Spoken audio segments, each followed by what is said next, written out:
Testing performance cars at high speeds on a racetrack is an important part of what we do at MotorWeek, to bring you our perspective on how they do when pushed to their limits. Now, our newest staff writer, Garrick Zykin, is not one of our regular performance drivers, but he still needed to experience the thrill of putting the hammer all the way down.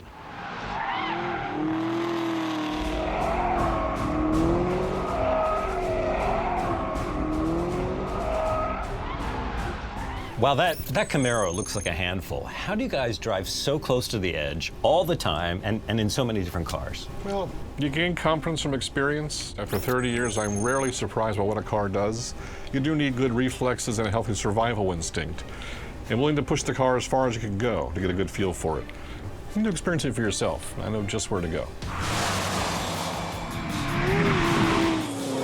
Summit Point Motorsports Park runs a full schedule of club events, road racing, and drifting competition each year.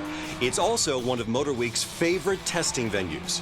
And for driving enthusiasts of all experience levels, Summit's driver training school is the place to learn and polish the skills of high-performance handling. And today, they've put together a special course for us, not as racers, but as car testers. Hey, Chris, we brought some really cool cars for our day of training. Well, welcome to Summit Point, Garrick. Thank you. Those are really cool, but we're going to use these cars today. Really? Really. Not quite the hot ride I was expecting, but don't let the plain white wrapper fool you. These Crown Vics are an excellent teaching tool, and boy, can they take a beating. What we're going to do for you today is teach you vehicle dynamics, how to recognize what the car is doing, how it's talking to you and communicating with you, but also how to recognize your own personal limits so that you can get more out of the vehicles that you test for the manufacturers and communicate that clearly to the people that are watching you. I was ready to put the pedal down, but first came a lesson on using your eyes. Now, when we needed a little steering, and where were you looking? Straight ahead. We want to look over here. Before you can go fast, you must learn to stop. Because you want to pivot, and then you want to use your toes. You want to just use the sensitivity of your toes to brake. Stop. Release. Gently. Okay. It's amazing how closely the steering and the throttle work together, which I quickly found out on the skid pad. So I'm going to relax the gas, take a little bit of wheel out. Look at that. By steering out, the car's path tightened up, and your natural instinct told you what? Go right. And you were adding more steering. I call that stupid car syndrome. Stupid car! And you steer more and more, but it ain't the car being stupid.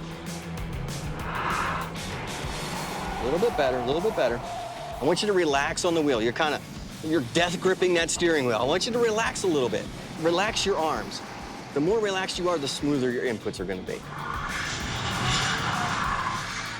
After a whirlwind of exercises focused on threshold braking, throttle control, skid correction, and weight transfer, it was time to put it all together for some full laps around the challenging Shenandoah circuit. Finally, as a special treat for the end of the day, we got to ride along as pro drifter Dan Savage was all too happy to demonstrate his craft in the BMW M2.